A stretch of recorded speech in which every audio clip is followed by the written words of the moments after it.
At noon, we're going to have about, I think, 5 noon games that are going to have some playoff relevancy. We're going to start with our number 2, Indiana, who's 9-0, traveling to Penn State, who's 3-5.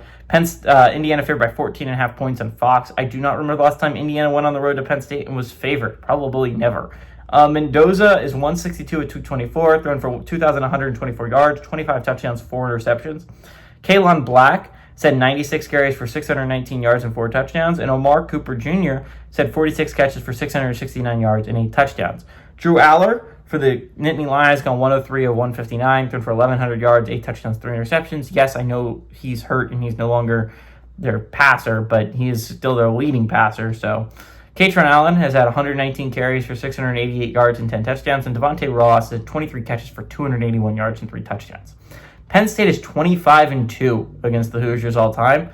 Last 3 games have gone to Penn State from 2021 to 2023. We think we all remember the upset in 2020, where Michael Penix Jr. had an insane 2-point conversion that was controversial at the time to upset the Nittany Lions. It was during COVID year. It was a weird year.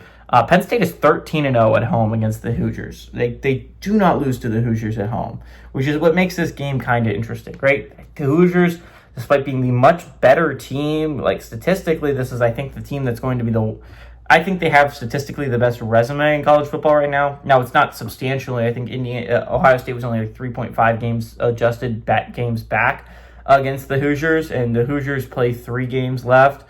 I only have 3 games left. Ohio State has 4, so plenty of opportunity to make up ground. Indiana does not play a team that is likely to go bowling down the stretch. Ohio State at least has a chance to go on the road and get a pretty quality win over Michigan.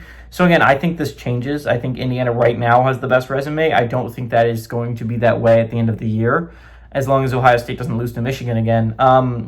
So the Hoosiers right now are my 1 seed. This is the team that I think has the best resume in all of college football. They have probably the best win anyone has the entire year, which is a road win against Oregon. I think you could make an argument that maybe Bama has a better one with a road win against Georgia.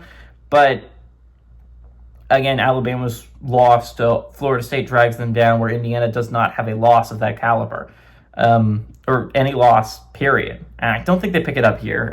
The Hoosiers, I think, is a team that's going to end 12-0. If they were going to get upset, it would be in this one, considering Penn State has had their number, and they're not as bad as this record indicates, 3-5. Again, they were in 4 of these 5 losses. They could have easily beaten the Oregon game that went to overtime. They could have easily beat UCLA. They could have beat Northwestern, and they could have beat Iowa. The only team they couldn't have beat was Ohio State. They were outmatched from the get-go there. But I think the Nittany Lions aren't quite as bad as this record indicates, but I think the Hoosiers have looked like one of the best teams in all of football. I think Penn State played the best team in football last week. I think they get the second best team in football this week. I think the Hoosiers are going to go on the road, and I think they kick some Nittany Lion ass. This 14.5 point spread seems kind of generous to Penn State, considering how badly they got beat last week. They could keep it close for a half. I think that could happen. Penn State kept it close with Ohio State for a half, but I think Indiana runs away with this one. Give me the Hoosiers to win and cover on the road.